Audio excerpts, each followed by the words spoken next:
Hey everyone, and welcome to RUBIN'S Mind Lab, where we break down the latest research into what it really means.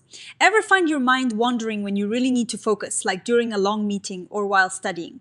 It is like your brain just checks out for a little bit. Today, we're diving into some fascinating new research that explores exactly why these attention lapses happen. And, more importantly, how we might be able to prevent them. So imagine you are trying to pay attention to something important, but your brain keeps zoning out. This is what scientists call lapses in sustained attention. They happen all the time, and they can really mess with our performance, whether we're driving, working, or even just trying to listen to someone. The big question in this research is, what causes these lapses, and can we actually do something to stop them? Now, there is this interesting puzzle in the science world. Some researchers have noticed that when people slow down their responses in attention tasks, it might actually be a good thing. It could mean their brain is working harder to stay focused and avoid mistakes. But other researchers thought that slowing down was actually a sign that people were disengaging, that they were losing focus. So, which is it? Is slowing down a sign of strength or a sign of weakness when it comes to attention? That is where this study comes in. The researchers wanted to figure out once and for all if deliberately slowing down can cause a reduction in attention errors.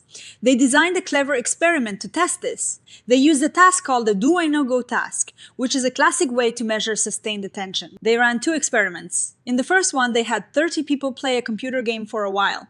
The game was in three parts. First, a baseline part, where they just played the game normally. Then, a control part, where something visual was added, but they were told to ignore it.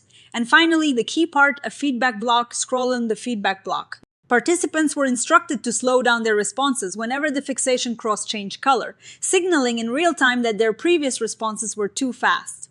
Scrape hair is the really cool part. In this feedback block, the computer would give them a signal, a red flashing cross. Whenever it noticed they were responding too quickly and they were told, hey, when you see this red cross, you need to slow down your responses. The idea was to give them direct real-time feedback telling them to be more deliberate. Scroll this red cross appeared in real time whenever the average reaction time RT over the three most recent correct Go trials fell within the fastest 40% of RTS since the beginning of the task. Scrape so. How did they know to show the red cross? They looked at the player's recent speed. If their last few responses were super fast, faster than about 40% of all their responses in the whole task. Boom, red cross. This was their cue to consciously try and slow down. They compared this feedback condition to the control block, where the red cross appeared randomly, and the baseline where it didn't appear at all. Scroll trail level analyses revealed that slowing down after feedback significantly reduced the likelihood of attentional errors on subsequent trials, although no significant effects were found at the block level scrape. Now, what did they find? At first glance, looking at the whole game session, there wasn't a huge difference between the blocks, but when they zoomed in and looked at what happened right after the red cross appeared and people slowed down, they saw something significant. If people successfully slowed down after seeing the red cross, they were much less likely to make a mistake on the very next task. This was a trial-by-trial effect, showing that when they slowed down, it helped. Scroll, given substantial inter-individual variability, experiment 2N60, added a cognitive battery alongside the CPT to explore potential correlates. In Scrape, because people are different, and some might be better at this slowing down trick than others. They ran a second experiment. They got more people 60 this time. And they did the same computer game, but this time they also gave them a bunch of other brain games or a cognitive battery to test things like working memory and how well they can control their attention. They wanted to see if people who are generally smarter or have better brain control were the ones who benefited most from the slowing down trick. Scroll results showed a reduction in lapses in the feedback condition at the block level, but no reliable associations were found between feedback benefits and individual differences in cognitive control, working memory, or long-term memory. A Scrape, this is where it gets really interesting. In experiment 2, they actually did see a block. Level effect this time, the group that got the red cross feedback slowed down more and made fewer errors overall in that block, which was a big win. It confirmed that the feedback worked. But when they looked at the scores from all those extra brain games, they found nothing. People who were great at memory or controlling their attention didn't necessarily get better with the slowing down feedback. And people who struggled with attention didn't seem to benefit any less from the feedback. It was a bit of a surprise. Scroll taken together, these findings demonstrate that RT slowing have a protective effect against sustained attention lapses in Go-NoGo tasks. Scrape. So what is the big takeaway from all of this? The study provides strong evidence that deliberately slowing down your responses can actually protect you from making mistakes when you need to pay attention. It's not a sign of weakness, it is a strategy. When you get too fast, you are more prone to errors. When you consciously slow down, you are giving your brain more time to process and make the right decision, like withholding a response when you shouldn't act. Scroll the overload theory suggests that lapses result from failures of cognitive control and either a weakening of attentional resources over time. Scrape think of it this way, relating back to the introduction. One idea is called overload theory. It says that when our brain is overloaded or gets tired, our control mechanisms weaken. And that's when we make mistakes. The study suggests that slowing down is like actively engaging those control mechanisms again.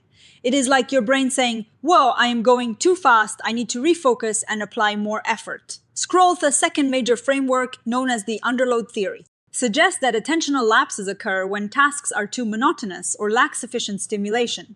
Scrape the other idea, underload theory suggests that we zone out when things are boring. While that can be true, this study really leans towards the overload idea for these specific tasks. Sarcastic response. Scrolling the feedback block, participants were told to slow down their responses whenever the fixation cross turned red. Scrape, what is really cool is that this isn't just about lab tasks in our daily lives. If we notice ourselves rushing, whether it is responding to emails, making quick decisions, or even driving, consciously taking a breath and slowing down our actions might be a powerful way to prevent those costly mistakes. It is like building up your attentional muscle by practicing deliberate action. Scroll through results revealed that feedback-related improvements in NoGo performance were not significantly associated with performance on the Simon square, flanker square, change localization, filtering localization, or recognition memory tasks. Says Scrape now about those individual differences.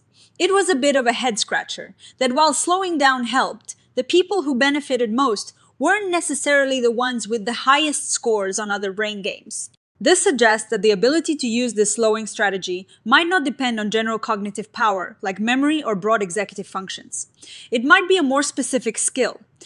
This finding suggests that inter-individual differences may exist in the ability to use feedback to enhance performance. Scrape, the researchers did find a hint about individual differences in experiment 1, where people who already made fewer errors seemed to benefit more from the feedback.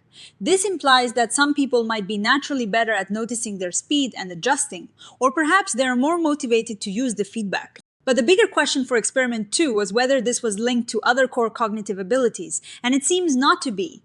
Future research is needed to better characterize which individuals benefit most from this strategic slowing.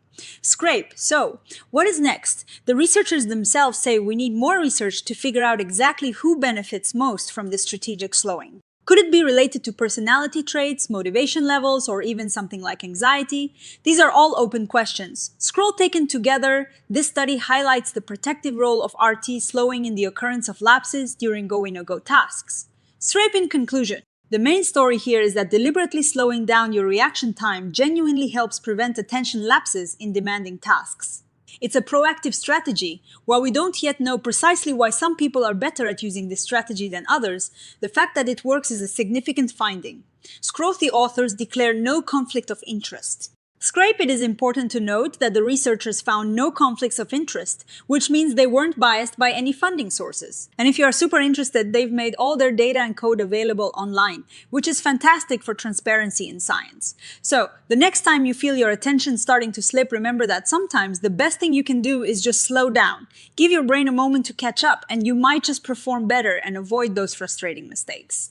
What do you guys think about this? Have you ever noticed that slowing down helps you focus?